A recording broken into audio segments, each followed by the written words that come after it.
প্রথম থেকে বলি, আনন্দপুর অগ্নিকাণ্ড বা মৃত্যুকাণ্ড বা যৌতুকগৃহকাণ্ড এর সঙ্গে মুখ্যমন্ত্রী ব্যক্তিগতভাবে এই ঘটনার আড়াল করার ক্ষেত্রে মুখ্যমন্ত্রী নিজে ব্যক্তিগতভাবে ইনভলভ।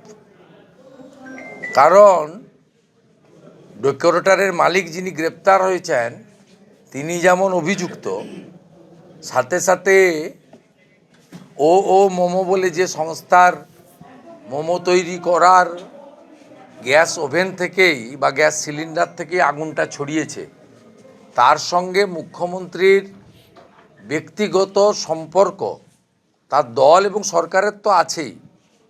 আপনারা জানেন মুখ্যমন্ত্রীর বিদেশ সফরে তিনি সাথে ছিলেন। শুধু তাই নয়, যতগুলো রাজ্য সরকার বা মুখ্যমন্ত্রী আয়োজিত টি পার্টি, ডিনার পার্টি,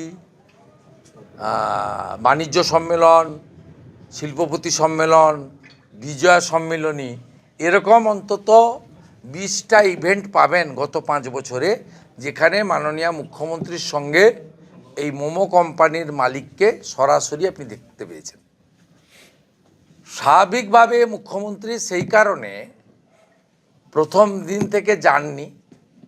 বিধানসভায় শঙ্কর ঘোষের অভিযোগের ভিত্তিতে উল্টো ব্যাখ্যা দিয়ে বলেছেন যে আমি 26শে জানুয়ারির প্রজাতন্ত্র দিবসের কর্মসূচিতে ব্যস্ত ছিলাম, কিন্তু প্রজাতন্ত্র দিবসের কর্মসূচি সারাদিন চলেনি, আর মুখ্যমন্ত্রীর বাড়ি থেকে ঘটনাস্থল 10 কিলোমিটার দূরে।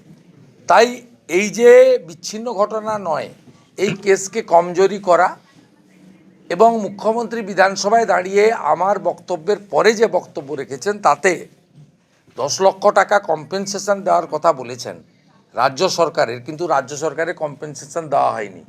কম্পেনসেশন দিয়েছে 5 লক্ষ টাকা ডেকোরেটর আর 5 লক্ষ টাকা মোমো। যে জেলে আছে তিনি দিয়েছেন 5 লাখ, আর যার জেলে যাওয়ার কথা, মুখ্যমন্ত্রীর আনুকূল্যে জেলে যাননি, তিনি দিয়েছেন 5 লক্ষ টাকা।